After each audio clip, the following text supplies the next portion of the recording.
कि हमारे यहाँ महिलाओं की संख्या का जो अनुपात है, वो 50% है। लेकिन राजनीति में महिलाओं का जो सहभागिता है, वह बहुत कम है, न्यूनतम कहेंगे उसको। तो ये मेरा मानना है कि यदि राजनीति में महिलाएँ आगे नहीं आती हैं, इसको दूसरे ढंग से हम अगर कहें तो आने नहीं दी जाती हैं, तो इसका अर्थ यह हुआ कि 50% आबादी अपने बारे में कोई निर्णय नहीं ले सकता है, कोई नीति नहीं बना सकता है और कोई भी कानून नहीं बना सकता है। साथ ही साथ राजनीति चूँकि सत्ता चलाती है, वह समाज पर भी प्रभाव डालती है और कानूनन राष्ट्र पर भी प्रभाव डालती है। इसलिए अगर सत्ता के केंद्र में आने से रोका जाता है महिलाओं को, तो इसका अर्थ यह हुआ कि आधी आबादी को बिल्कुल आज के डेट में भी हम गुलाम बना करके रखने की एक चाल है, एक षड्यंत्र है। क्योंकि अब भी हमने देखा कि हमारे बिहार में 33% आरक्षण जो है छोटी-छोटी जगहों पे मतलब है। उसके चलते महिलाएँ उन क्षेत्रों में राजनीति में आई हैं, जिस पर पहले मखौल भी उड़ाया गया है बहुत सारा ये भी कि जैसे ग्राम पंचायत में प्रधान बनती हैं, मुखिया बनती हैं, जिनको हमारे बिहार में मुखिया कहा जाता है। तो कहा यह जाता था कि मुखिया वह स्वयं निर्णय नहीं लेती है, उनके पति चलाते हैं। इस तरह की बातें होती थीं। लेकिन मेरा ये मानना है कि यदि शिक्षित हों या अशिक्षित हों, उनको उस तरह का परिवेश मिलता है, तो निर्णय लेने की क्षमता में विकास होता है।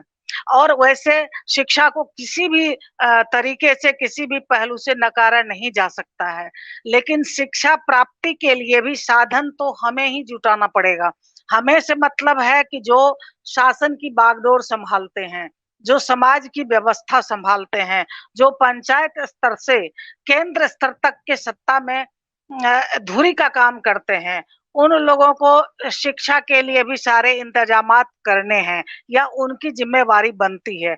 लड़का और लड़की में कोई भेद न कर, अगर उनको हर क्षेत्र में बढ़ने का समान अवसर जिसकी चर्चा हमारे संविधान में है और पुरज़ोर कोशिश की गई है कि इसे सरज़मीनी स्तर पर उतारा जा सके, वह अब तक उतर नहीं पाया है, उसको उतारने की ज़रूरत है। अगर महिलाओं को 50% भागीदारी सत्ता में मिल जाती है, तो एक अलग ही दुनिया का निर्माण होगा और वह दुनिया ऐसी होगी जिसमें लिंग के आधार पर कोई भी अशोषित रहेगी क्योंकि अभी चंद महिलाएं जो हमारी राजनीति में आती रही हैं, उन चंद महिलाओं को भी एक पारिवारिक पृष्ठभूमि जो मिली है, उसके चलते हुए आती हैं और या फिर किसी की दया दृष्टि अगर होती है यही माने, तो उसके चलते वो महिलाएँ आगे आ पाती हैं। आप देखेंगे कि जो हमारे ये दल हैं, राष्ट्रीय दल हैं और जो क्षेत्रीय दल हैं, सारे राजनैतिक दलों की स्थिति क्या है? वहाँ पर किसी भी पार्टी ने ये विधान नहीं बनाया हुआ है कि हम आधी आबादी को आधा रिप्रेजेंटेशन देंगे, आधा प्रतिनिधित्व देंगे, ऐसा किसी भी दल ने नहीं बनाया हुआ है। इसमें ख़ास बात ये है कि महिलाओं को एक सवाल आ सकता है बीच में कि जिन दलों की मतलब बागडोर महिलाओं के हाथ में है, उनमें भी हमें ये देखने को मिलता है, जैसे हम अभी कह सकते हैं कि कांग्रेस की सत्ता घुमा-कर, फिरा-कर सोनिया गांधी जी के हाथ में है और बसपा की बागडोर मायावती जी के तृणमूल कांग्रेस की जो बागडोर है, वो ममता बनर्जी के हाथ में है। तो ये हम लोगों का दुर्भाग्य है कि ये 3 महिलाएँ या और भी छूट रही हों कोई, अगर उन महिलाओं के हाथ में राजनैतिक दलों की बागडोर है, तो वहाँ भी हमें 50% आरक्षण महिलाओं को प्राप्त होता हुआ नहीं दिखता है। यह हमारा दुर्भाग्य है। लेकिन मैं यही कहूँगी कि वे महिलाएँ जिस रास्ते से अभी राजनीति में आई हुई हैं और इस कद को प्राप्त करने में उनकी जो जी शायद उन्हें भी इसकी आदत हो गई है कि पुरुष वर्चस्व ही काम करेगा और महिलाओं का वर्चस्व जो है संख्या के अनुपात में यदि होता है तो शायद उनकी पार्टी कमजोर हो जाएगी। यानी कि मुखर होकर के वे भी चाहती हैं कि हमारी जीत की संभावना जो है वह मुखर पुरुष पर ज्यादा टिकी हुई है। महिलाओं को मौका दे करके वो समय जाया नहीं करना चाहती हैं कि शायद जी ज्यादा समय लग जाएगा उन्हें प्रशिक्षित करने में और उन्हें आगे लाने में।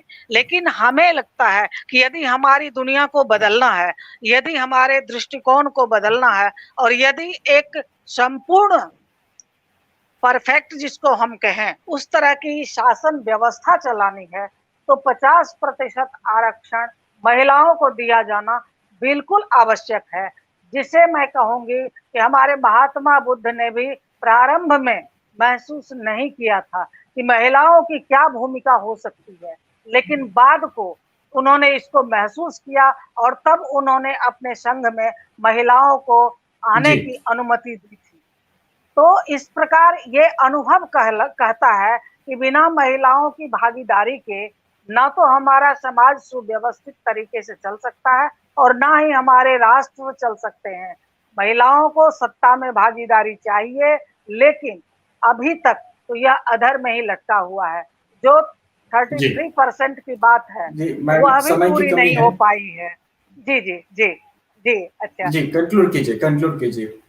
जी, तो मैं यही कहना चाहूंगी कि हमारी उम्मीद है कि हमारी महिला नेत्री भी और हमारे पुरुष नेता भी, जो हमारा नेतृत्व वर्ग है, वह महिलाओं को आज ज्यादा से ज्यादा मौका दे और उन पर भरोसा करे, जी उनकी निर्णय क्षमता पर भरोसा करे। जैसा कि इतिहास बताता है, बहुत सारी हमारी महान नायिकाओं की चर्चा हुई है कि उन्होंने अपने को साबित कर दिखाया है। तो ये नहीं लगता है बिल्कुल। कि जिन महिलाओं के हाथ में बागडोर दी जाएगी वे कुशलता से उसका निर्वहन नहीं कर पाएंगी। इसलिए मौका मिलने की देर है। जी बिल्कुल। महिलाएं वह सब कुछ करके दिखाएंगी जो अपेक्षा पुरुषों से रखी जाती है। धन्यवाद।